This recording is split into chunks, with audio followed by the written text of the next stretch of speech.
Her death is just one of nearly 15,000 children killed in Gaza since the war began in October, according to the UN's Human Rights Office. Her name is now a rallying cry around the world for what the United Nations calls atrocities taking place in Gaza. But her death has been shrouded in mystery. Her name is Hind Rajab, and she was just 5 years old when she was killed with her family trapped in a vehicle.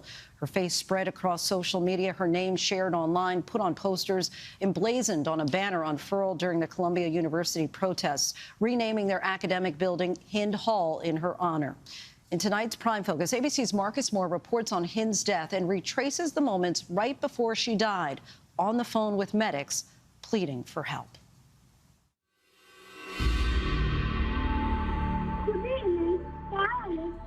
أجي أخذك؟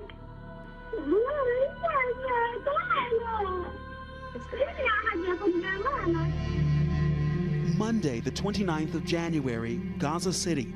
5-year-old Hind Rajab is scared and alone. حواليكي في ضرب رصاص؟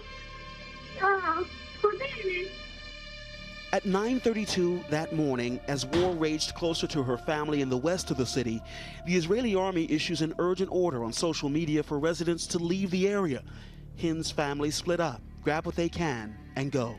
A quarter-mile from home, the vehicle Hind is in with 6 other members of her family comes under fire. Medical dispatchers at the Palestinian Red Crescent call them on the phone trying to help. At around 2:30 p.m., they reach Hind's cousin, Layan. She's in the back seat next to her, and this is part of that call. Hello? Yeah, by the way, this is literally an incident when recalling on CNN, they called Hind, who is 6 years old, a woman. Called her a woman, a young woman, or 5-year-old, sorry. Not that it matters. I mean, 6'5". What are we talking about here? It's a baby, okay? It's a child. الو مرحبا الدبابة جنبي انتوا متخبيين في السيارة احنا جنبينا الدبابة انتوا جوا As shots ring out,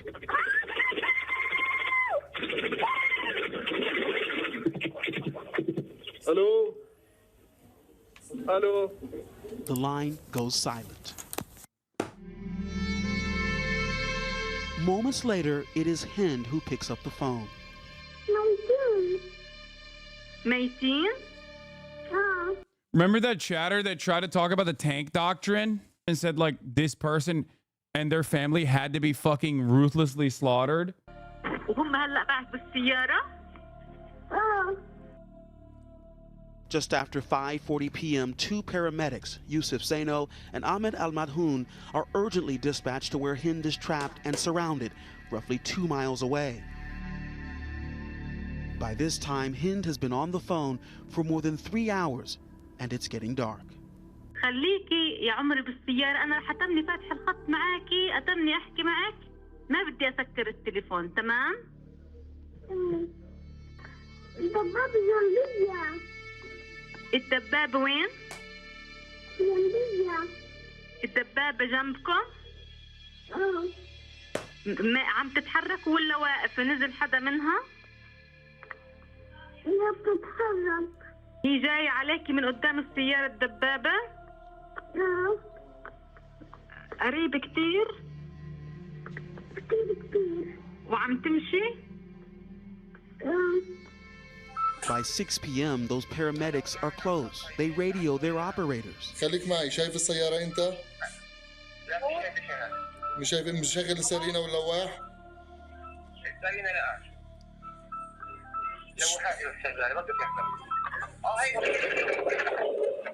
They blow up the ambulance too. Yeah. Israeli tank doctrine. I'm shocked that they're doing this. The conversations are not a recreation. It's real audio. Their line goes silent.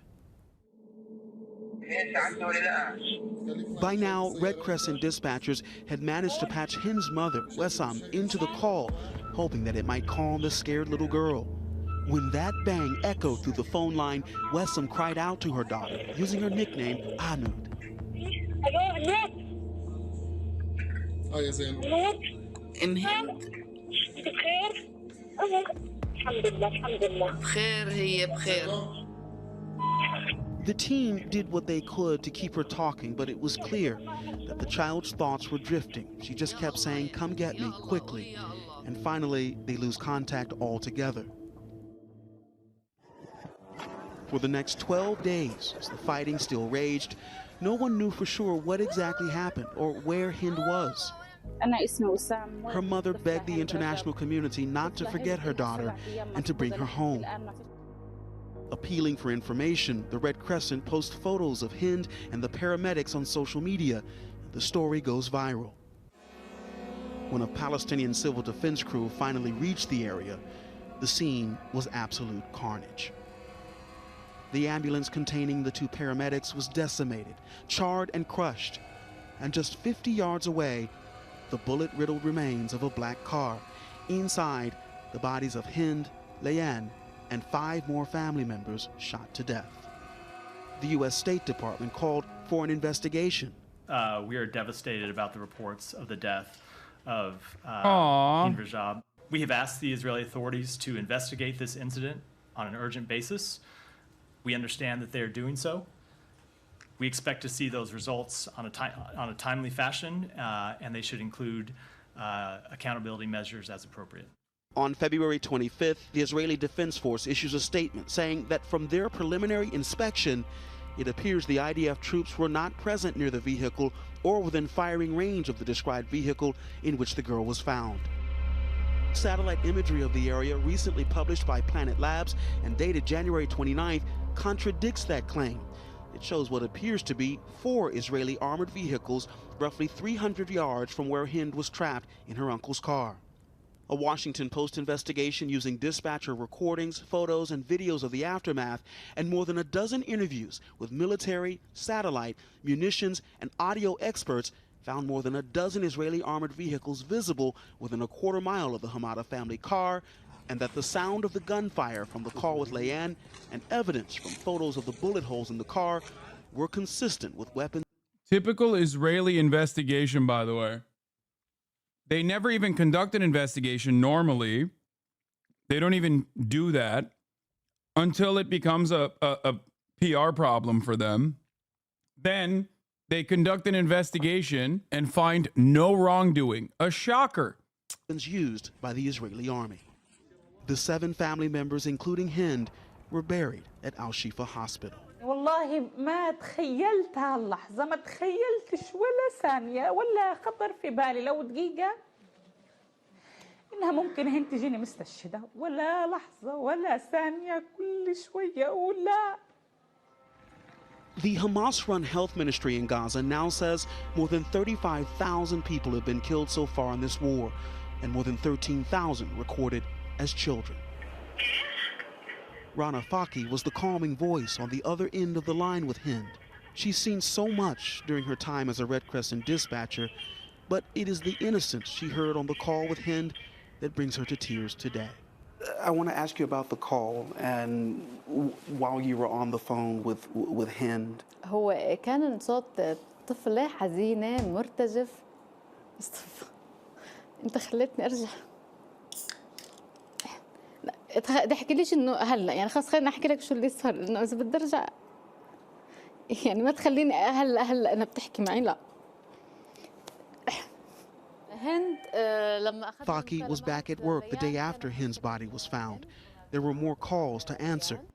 The office walls here pay homage to her colleagues who've been killed, 15 of them, they say, since the start of the war, leaving many to wonder, will there ever be justice for those killed? Will there be justice for Hind Rajab? Are you confident that there will be an investigation and that it will answer the questions of what actually happened? Did the American police get investigating themselves and lie about the results of those investigations from Israel too? No, that's just regular fascist bullshit. That's every instrument of war and violence will always obviously conduct these bullshit investigations. That's just normal shit. بصراحة لا. يعني اللي عم بشوف على أرض الواقع هي الموضوع كمان هلا مش بس هند. إذا بدنا نيجي نحكي عن الوضع اللي بغزة موجود كان في If we don't want to talk about the situation in Gaza, I don't trust that it will change. Oh, by the way, Prem Tucker, Intercept reporter, has been on the Hind Rajab questions. It has been 101 days. Well, now it's been 103 days, but when he asked the question... Secondly, it's been 101 days now since Hind Rajab, her family members, medics sent to save her were killed. So first question related to that is there an update on the investigation into that attack? I don't have anyone. I'm happy to go back and get you the latest. Okay. So she's one of 14,000 kids killed. Israeli forces have killed those World Central Kitchen workers. Of course, there's 100 more. President Biden admits Israel has killed civilians with U.S. weapons. We have the delay of the memo as to whether or not the U.S. determines whether Israel has violated national law. With all of this, I understand, there's been a pause on one shipment of weapons. You have said, other shipments are under review. But how did the U.S. feel comfortable sending Israel $17 billion if we can't get answers to any of this? And how can it justify sending any more weapons at this point? So two things can be true at the same time, and two things are true at the same time here. One, that we do have concerns about certain ways that Israel has conducted operations. We've been open and forthright about those. We've engaged with the government of Israel about ways they can improve their operations to minimize civilian harm. We've seen them take some steps. We haven't seen them take enough. And of course, that has led us to have concerns about how a Rafah operation would unfold. That is one thing that's true. The other thing that's true is that we are committed to Israel's defense. Israel is a democracy. He's saying this as an answer to the ruthless murder of a 5-year-old and her entire family and the subsequent medics that came in a clearly defined ambulance. Like, Israel has a right to defend itself against a 5-year-old, her entire civilian family, and the medic team that came. It just every aspect of this is a war crime on top of a war crime. In the Middle East, that is a longtime ally of the United States with whom we share many values, that faces a number of threats from its neighbors, faces a number of threats from terrorist groups, and we are not going to abandon Israel in the face of those threats. And that includes spending every dime that is contained in the supplemental for Israel's defense. I would also add that there is money in that supplemental for humanitarian relief efforts for the Palestinian people, and we intend to spend every dime of that money as well. The Palestinian Red Crescent also obviously engaged in deconfliction, as they always do. When going to Hind Rajab's car, they were murdered regardless, just like the World Central Kitchen aid workers also gave prior notice to the Israeli government and were murdered regardless. Just something to consider. There was no such coverage of this in Western media.